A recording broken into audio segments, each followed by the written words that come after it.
Você já parou para pensar que, mesmo sem perceber, o dinheiro dos seus impostos pode estar financiando a televisão que você assiste todos os dias? Ou mesmo a televisão que você odeia? Enquanto milhões de brasileiros lutam para pagar contas, impostos e manter o básico em casa, bilhões de reais de verba pública são direcionados ano após ano para sustentar grandes emissoras de TV. E aqui vai um dado alarmante. Só em campanhas publicitárias oficiais, o governo brasileiro já gastou mais de 2 bilhões em apenas um único ano. Isso significa que, direta ou indiretamente, parte do seu salário pode estar sendo usado para financiar conteúdo que, muitas vezes, não representa você ou sua realidade. Mas afinal, por que as televisões recebem dinheiro público? Isso é realmente necessário? Ou estamos diante de um sistema que favorece poucos e prejudica muitos? Fique comigo até o fim deste vídeo, porque vamos revelar não só como esse processo funciona, mas também o impacto real disso na sua vida e o que poderia ser feito de diferente. Antes de seguirmos, já aproveita e deixa o like nesse vídeo. E, capítulo 1, o choque inicial. Você sabia que sua TV pode estar sendo financiada pelo seu bolso? Imagine o seguinte cena. Você paga seus impostos todos os meses, muitas vezes sem nem perceber, porque eles estão embutidos em praticamente tudo, na conta de luz, no preço do arroz, no combustível do carro. Agora pense por parte desse dinheiro não vai apenas para hospitais, escolas ou segurança, mas também para as grandes emissoras de televisão. Isso mesmo, a TV que você assiste em casa, que muitas vezes lucra bilhões com publicidade privada, também recebe dinheiro público. E não é pouco, são valores que chegam a cifras milionárias todos os anos. Vimos diferente vindos diretamente do governo. Para muitas pessoas, esse detalhe é surpreendente porque a televisão é vista como uma empresa privada que deveria se manter com sua própria receita. Mas, na prática, há um vínculo direto com o bolso do contribuinte. E isso é o choque.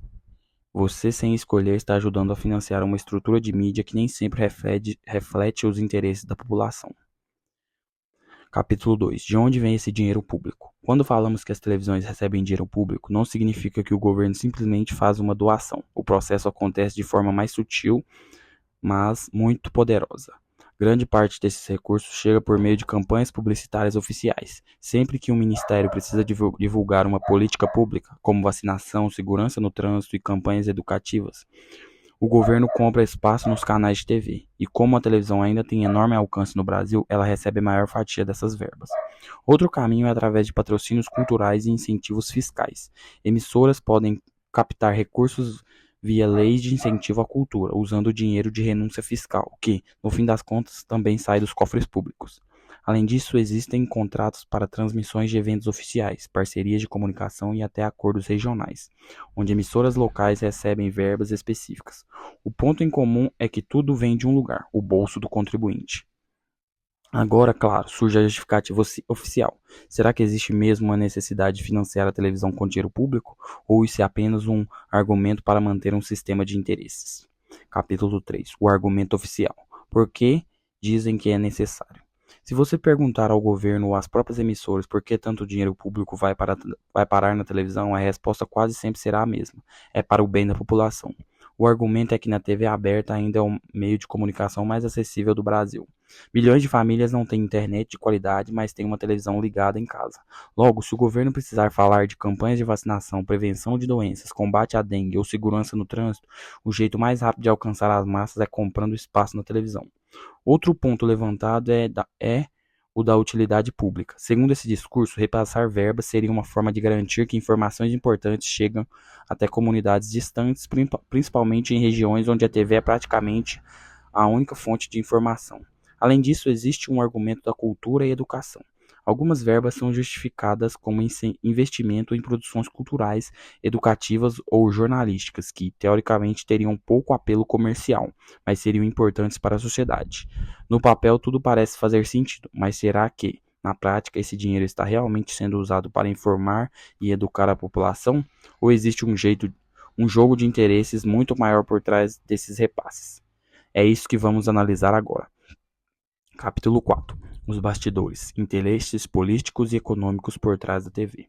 É aqui que o jogo começa a ficar mais claro, porque, por trás do discurso bonito de informar a população, existe um sistema de troca de favores entre governos e grandes emissoras, governos em todas as esferas, federal, estadual e municipal. Usam o dinheiro público para comprar espaço midiático, mas não é só sobre campanhas de vacinação ou segurança.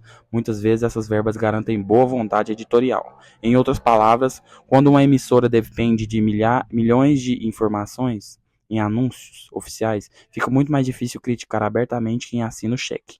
Em relaciona- Esse relacionamento cria uma espécie de aliança silenciosa. O governo mantém a televisão financeiramente confortável e, em troca, recebe uma cobertura menos hostil.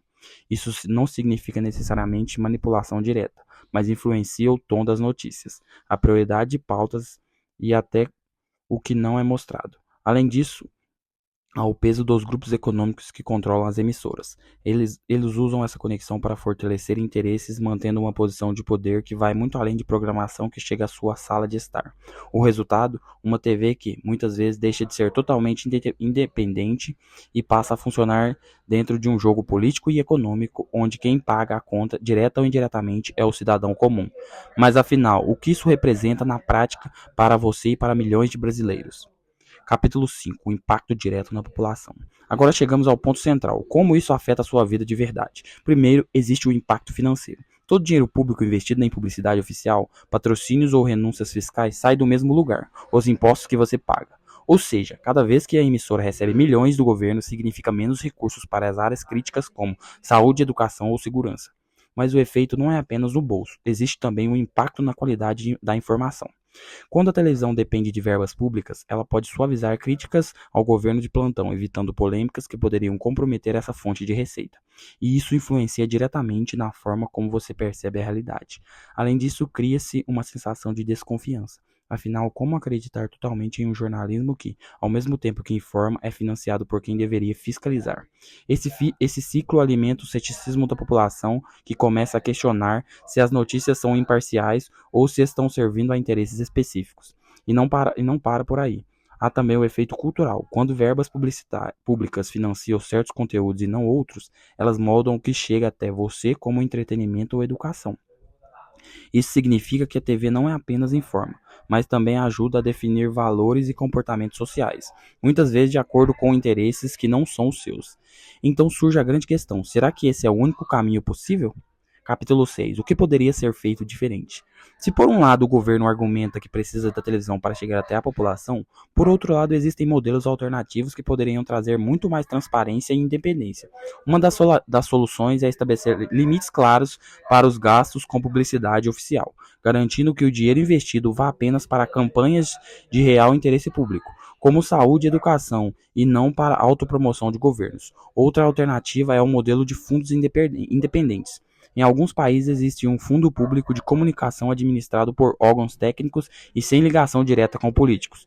Isso reduz a chance de que o dinheiro seja usado como moeda de troca. Além disso, a diversificação dos investimentos é fundamental. Em vez de concentrar bilhões apenas em grandes emissoras, o governo poderia distribuir parte desses recursos em mídias regionais, rádios comunitárias e plataformas digitais, fortalecendo a publicidade da informação. E, claro, transparência total. Cada centavo investido deveria estar disponível para consulta pública de forma clara e acessível, permitindo que qualquer cidadão saiba quanto foi gastado, onde e com qual objetivo. E se essas mudanças fossem aplicadas, teríamos um cenário onde a televisão poderia continuar cumprindo seu papel de informar, mas sem depender de boa vontade de governos ou de acordos obscuros. Em outras palavras, informação mais livre, mais confiável, mais justa para todos. Mas antes de encerrar, precisamos amarrar tudo isso e deixar claro o que está em jogo. O que, o que tudo isso significa para você? Chegamos ao fim dessa jornada e agora a resposta está clara. As televisões recebem dinheiro público porque o governo usa as emissoras como meio de comunicação em massa, financiando campanhas, patrocínios e projetos com recursos que saem diretamente dos nossos impostos.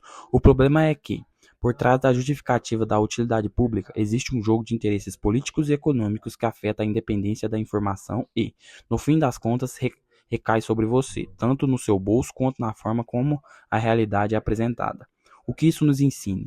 Desconfie das narrativas únicas. Acompanhe como o dinheiro público é gasto. Valorize mídias independentes. E aqui vai a reflexão final. A informação é poder. Quanto mais consciente você estiver sobre para onde vai o seu dinheiro e como ele é usado, mais difícil será para que interesses políticos e econômicos ditem o que você deve pensar. Se esse vídeo te ajudou a enxergar essa realidade, já deixa o seu like. E espero que tenham gostado do conteúdo. A sua participação fortalece nossa missão de trazer conteúdos sérios e que impactam diretamente a sua vida e de sua família. Falou!